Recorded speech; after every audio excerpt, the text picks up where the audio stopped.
"Arthur, it's over. After 22 years, your position is being eliminated," my boss stated, devoid of emotion. "Clear your desk by day's end."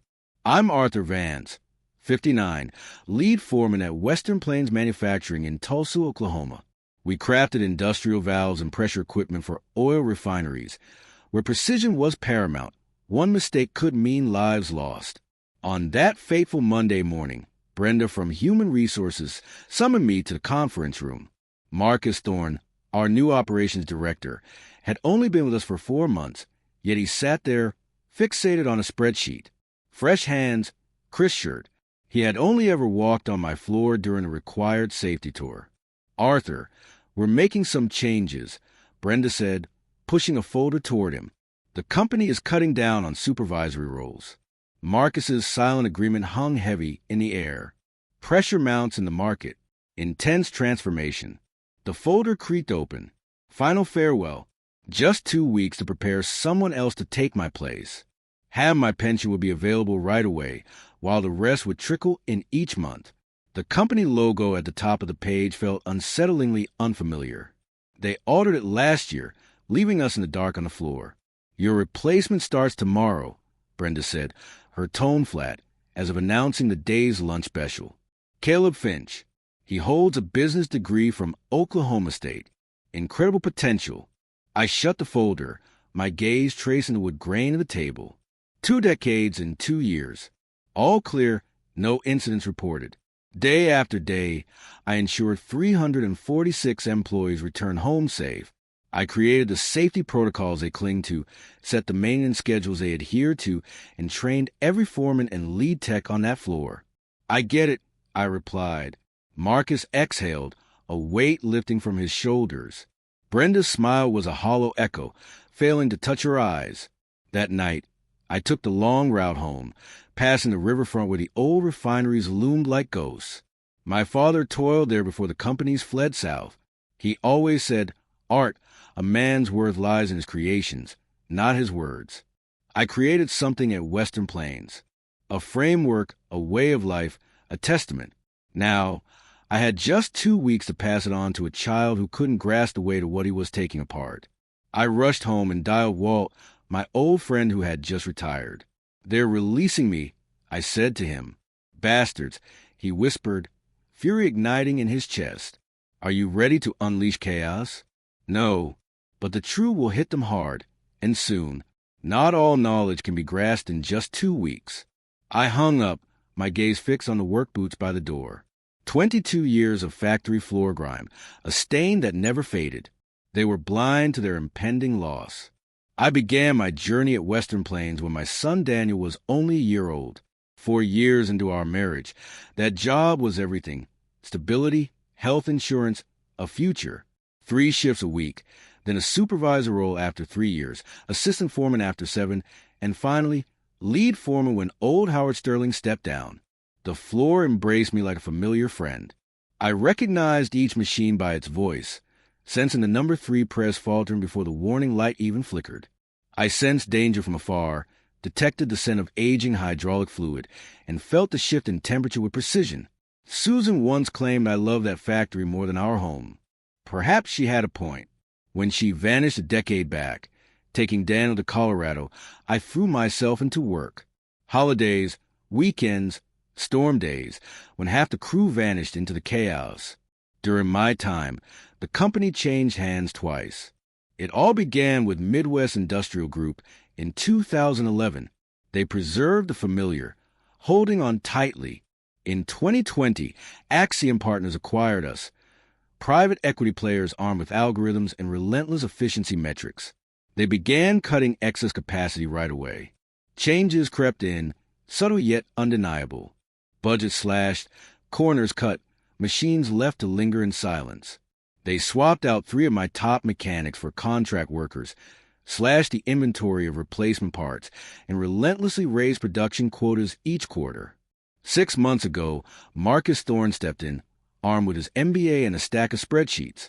He summoned a floor meeting in his very first week. He announced the rollout of new performance tracking for every department. Data-driven choices will shape the future of manufacturing. After the meeting, Diego, my lead machinist, took me aside. "Arthur, this guy is trouble waiting to happen." He questioned whether we could change the safety lockout procedure to cut down on time. I dismissed it then, assuring Diego we'd handle it as we always did. Yet the signs of danger loomed larger. Marcus vanished from the monthly safety reviews. Emails about equipment maintenance lingered, unanswered and heavy with consequence. 3 times, my pleas for a training budget were met with rejection. They brought in 3 fresh-faced supervisors, questioning the very procedures we had perfected over decades. "Arthur, do we really have to run a full diagnostic every time the shift changes?" One asked. Tension thick in the air. These daily inspections feel overwhelming. Weekly checks are all that's advised. I began meticulously tracking every maintenance request, capturing dates and photos, and recording each conversation about safety issues. A whisper inside urged me to gather evidence of our enduring truth.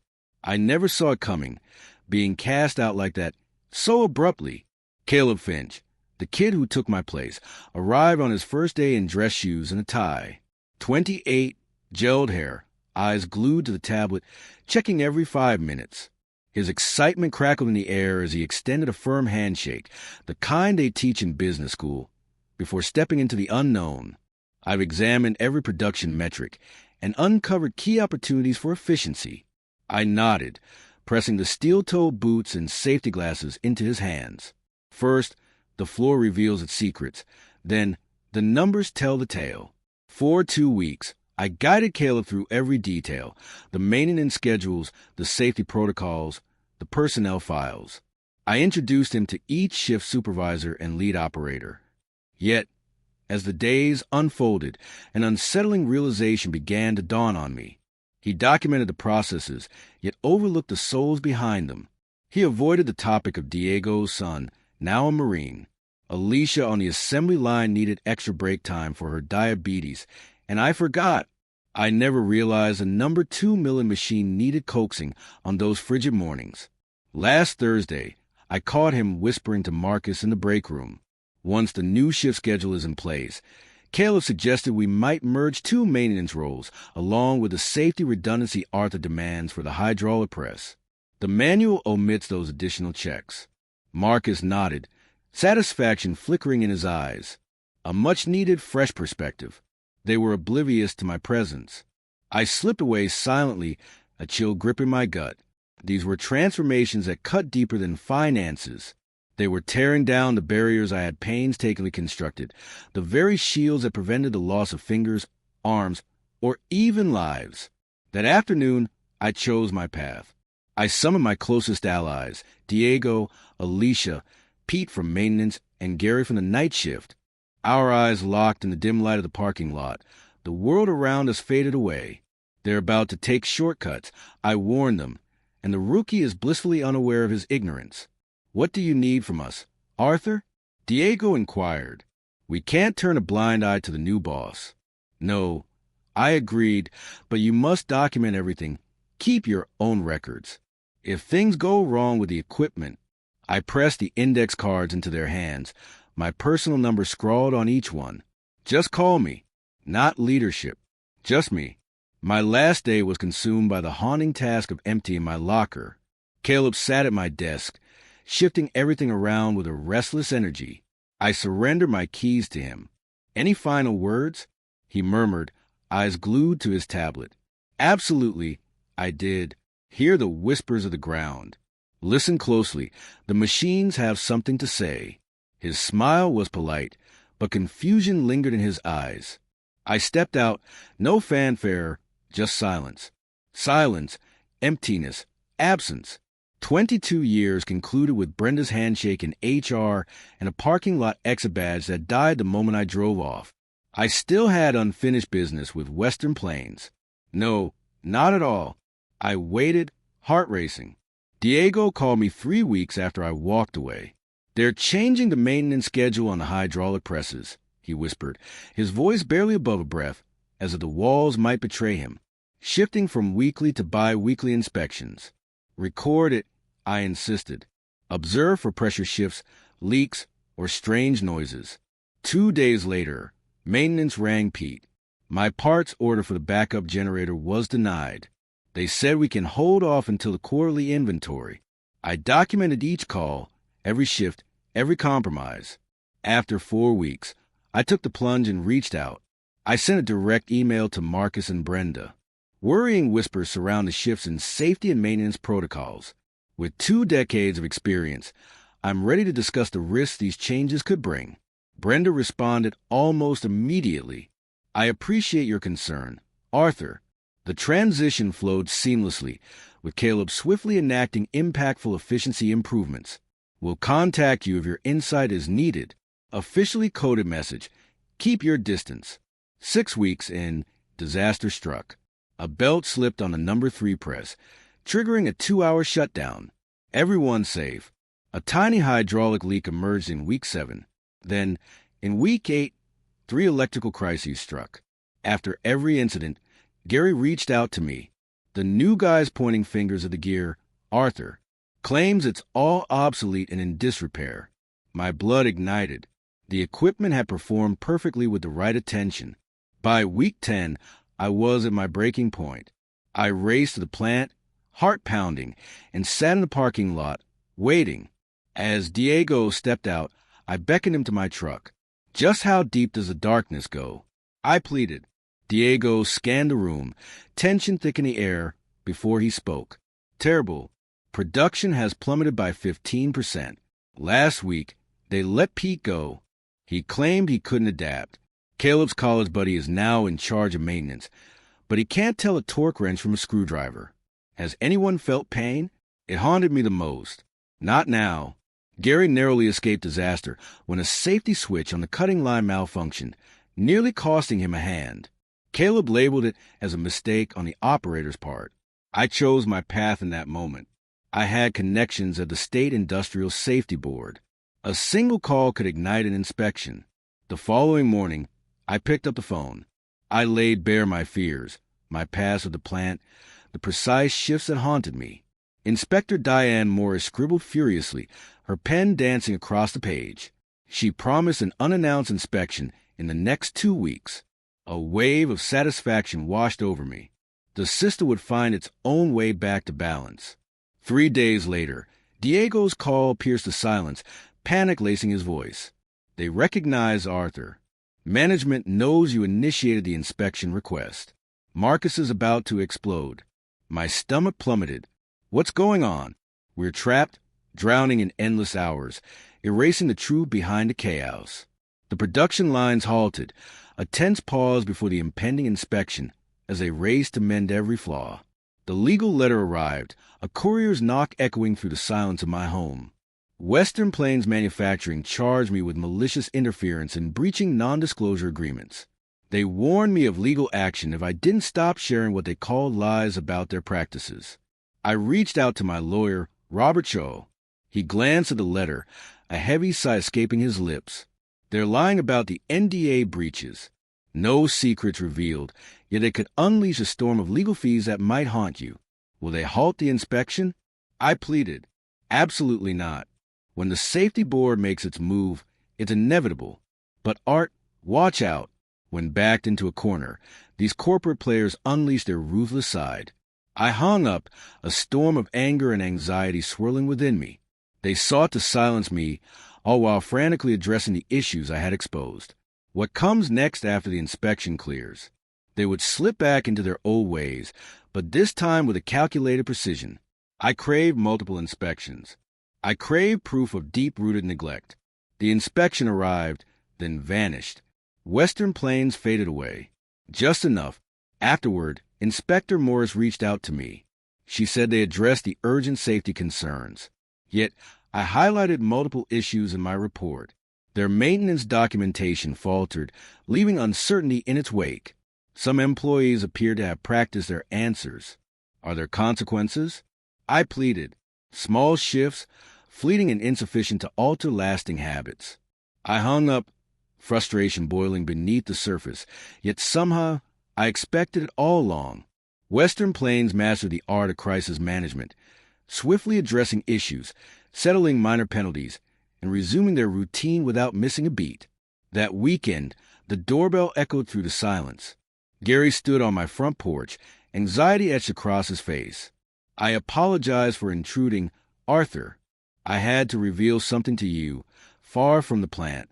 He thrust a thumb drive into my hand. What is this? I pleaded. Logs of upkeep. The genuine and the facades crafted for scrutiny, including email between Marcus and corporate regarding the cost savings initiative. These cuts were in the works long before your departure. They sought someone who would bend, not resist like you did. Gary stepped inside, and we lost ourselves in a file for hours. The image that unfolded was more horrifying than I ever envisioned. This was more than swapping an expensive veteran for a budget junior manager. Western Plains was pursuing a risky strategy, choosing to cut corners on safety and maintenance, weighing the potential for accidents against their projected savings. An email from an Axiom Partners executive sent shivers down my spine. Accidents are covered by insurance. Falling short on earnings shattered investor trust. They played with fate, risking everything. My tribe, those I had shielded for 2 decades. There's more, Gary said, his finger hovering over another folder. Caleb feels the weight of impending disaster as the equipment falters. See the maintenance requests he's turned down. The list took my breath away. Essential safety elements, backup mechanisms, and preventive replacements all fell with the same chilling message. Postpone until next quarter due to budget limits. What is this, Gary? Why now? I pleaded. This might be the end of your career. Gary's face turned to stone. Alicia's nephew was injured yesterday. Guard failed. The one Caleb claimed didn't need replacing. Children, 19. 2 fingers gone. They say it was a mistake made by the operator, forcing him to sign documents, even as a haze of painkillers clouded his mind. My hands tightened, a reflex of raw emotion. That's impossible. They're going through with it, Gary whispered. Something worse is coming, and time is running out. Once Gary was gone, I lingered in the kitchen, lost in thought for hours. Evidence lay scattered on my table, each piece a silent scream. Fury clashed with the weight of duty within me. These were lives, each one a story waiting to be told. These were souls, colleagues I'd shared my life with for years, families I once knew. I grabbed my phone, heart racing, ready to call the safety board once more. And then it froze. A single inspection won't suffice. Western Plains would tidy up for a moment, settle another fine, and the cycle would begin anew. Absolutely not. A new strategy was essential. I reached out to Diego, followed by Alicia, then 6 other trusted veterans from the floor. We planned to meet at Walt's house the following day. Common ground. As everyone gathered, I revealed the truths I had uncovered, revealed the damning proof Gary had given. What now? Diego inquired about my completion. Head to the media? I couldn't believe it. Not now. We must find our advantage. What type of power? Alicia inquired. The type that strikes deep, I declared. I need every record, every shortcut, every failure, every near miss since I was gone. Captured, recorded, and time-stamped whenever feasible. They'll fire anyone caught gathering that info, Walt warned. I understand, I replied. We must tread carefully here. And enduring. I surveyed the faces of these talented individuals, each one worthy of more than being mere cogs in a relentless corporate engine. Just 2 weeks. I urged, and above all, stay alert and protect yourself. For 2 weeks, I vanished into the shadows of Western Plains. Though I never stepped onto the land, my essence lingered in the air. Every day, Diego and the others fed me vital information. Reports of shifts, failures of equipment, incidents of safety. I gathered every detail with precision, crafting a case that demanded attention. In the shadows, I executed 3 pivotal maneuvers. I contacted Paul Erickson, a former client-turned-employee at Meridian Energy Solutions, the largest customer of Western Plains. We met for coffee at a diner, 20 miles from the plant, where everything changed. Arthur, it's great to see you, Paul said, gripping my hand firmly. I've been searching for you. Retirement was thrust upon me, but that's not the reason for our meeting.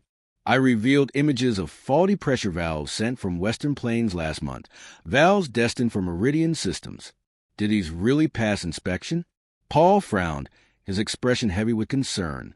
The new inspection process. Indeed, there are repercussions for taking shortcuts. Paul, I would be haunted if anything went wrong at one of your facilities. Paul examined the photos with intense focus. This matters, Arthur. Decades of trust with our suppliers. Yet safety is our top priority. Meridian must carry out its own quality audit. That's all I ask. Witness it firsthand. I reached out to Inspector Diane Morris at the Safety Board once more. This time, I laid bare the specific violations, dates, times, and photos in hand, each detail a piercing reminder of the truth. This is so much more than before, Diane Morris said. I have to involve my supervisor now. I get it, I said to her. Just keep my name out of it, please. The third move held the highest stakes. I contacted Caleb Finch, requesting a lunch meeting away from the plant. He said yes, and I was stunned. He arrived at the restaurant, exhaustion etched on his face, dark circles shadowing his eyes. Caller askew. Thank you for meeting me, I said after we placed our orders. How's the floor holding up? Caleb raked his fingers through his hair, tension crackling in the air. It's chaos, pure and simple. Machines falter, pressure mounts. Corporates demand results. Yet how can I meet targets when half the line collapses daily? They kept it from you, didn't they? The truth of what awaited. They claimed the operation required a makeover, that you resisted change. Yet every time I attempt a fix, 3 new issues arise. I nodded, feeling the weight of unspoken words between us. They tore down something that thrived. Remember those maintenance schedules you toss aside? They weren't over the top. They were essential. Marcus insists the budget can't bear such maintenance costs. How's the budget holding up with production faltering and quality concerns escalating? Caleb's silence spoke volumes. Hear me out, I urged. Your presence isn't for triumph, and I didn't invite you for that reason. In 2 weeks, everything will change. Meridian Energy will insist on a quality audit. The Safety Board is set to launch another unexpected inspection. Systematic safety violations are about to hit several desks, including corporate headquarters. Caleb's face drained to color. Is that a threat? No, I'm offering you a decision. Be the scapegoat when it all collapses, the novice manager who failed, or seize control before it's too late. Why? By capturing every burden Marcus and the corporation have imposed on you. Each maintenance request you submitted met with rejection. All the safety fears brushed aside. Caleb's gaze lingered on the cold, untouched meal before him. I'm going to lose my job. Perhaps. Yet, it's the right choice. Then you wouldn't bear the weight of a life lost needlessly. I handed my card to Caleb. Consider it deeply. 1 week. That's all you have. 3 days passed, and then he reached out. Count me in. What do you want from me? Everything was aligning perfectly. We only required one last surge. A moment that would compel Western Plains to confront the fallout of their decisions. Just like that, the #1 hydraulic press, the lifeblood of the production line, collapsed in a catastrophic failure the very next day. Miraculously unscathed, yet the production came to a standstill. The moment of truth had come. The phone shattered the silence at 6:15 a.m. It was Marcus Thorne, standing there, undeniable. Arthur, he said, his voice tight with tension. A crisis is unfolding at the plant. I've heard, I said, my voice steady. By midnight, the plant group chat buzzed with news of the shutdown. Listen, I'll be blunt. Your expertise is crucial. The press is silent, production's frozen, and orders are piling up. The maintenance team is stumped by the issue. You fired Pete, the one who held that press for 15 years. I had to point it out. Marcus sighed deeply. Can we put the past behind us? Just for a moment? The company is ready to welcome you as a consultant to help us regain our momentum. I'm all ears. $300 an hour in cash. No inquiries made on how you resolve it. It must be up and running by the end of the week. I nearly burst into laughter. They believe it was all about the money. I'll arrive in an hour, I promised. Yet, I have demands. First, I gather my team, Diego, Gary, and Alicia. I hold absolute power over repair choices and parts procurement. 3. I demand access to every maintenance record from the last 6 months. Marcus paused, uncertainty gripping him. All right, at any cost. As I stepped into the plant an hour later, chaos reigned on the floor. Operators frozen in place, managers clustered in hushed urgency, the colossal hydraulic press looming, silent and foreboding. Caleb rushed toward me, urgency in his eyes. I'm so relieved you're here. It's far worse than I imagined. I nodded, the weight of unspoken words hanging in the air. Show me. In that moment of inspection, clarity struck like lightning. Months of neglect led to catastrophic system failures. Just as I predicted, I glanced at Marcus, lingering just out of reach. I can make this right, but first, you need to see this. I grabbed my phone and checked my email. I just delivered this report to Axiom Partners' executive team, the State Safety Board, and Meridian Energy Solutions. It exposes each safety breach, every shortcut taken, and every danger spawned by your policies. Marcus's face went pale. That's impossible. I replied. Do you want this press fixed or not? Just 3 days. It took that long to fix the hydraulic press. A straightforward repair turned complicated because they ignored my original schedules. In just 3 days, Western Plains was swept into a storm of consequences. Meridian Energy halted orders, awaiting a thorough quality assessment. The safety board came for a deeper inspection, and Axiom Partners dispatched their operations team to evaluate the unfolding crisis. On the 3rd day, Marcus vanished, sent away to corporate headquarters. Caleb stayed, but his role diminished, now answering to a new operations director sent from the parent company. After we revived the press, the new director, Stephen Bellwether, summoned me to his office. Remarkable, he remarked, your documentation has been reviewed by the corporate team. Incredibly detailed.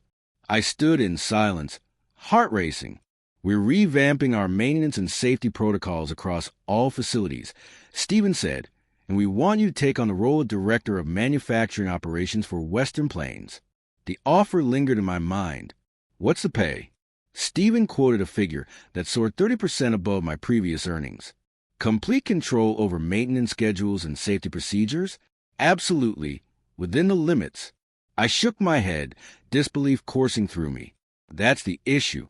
Safety is priceless. It cannot be measured in mere numbers. I rose to go, but hesitated. I will seek guidance. 3 days a week, my worth measured in hours. I'll guide you in restoring my systems, training your team effectively, and reviving production to its rightful place. Never again will I be an employee. Stephen paused, then gave a decisive nod. Agreed. I returned for something far more valuable. I returned for Diego, Alicia, Gary, and everyone else who deserves safety at work. I returned to reconstruct the life I had built for 22 years. As I stepped onto the floor that Monday, the machines hummed with an unsettling harmony. They felt the unmistakable presence of their old caretaker once more.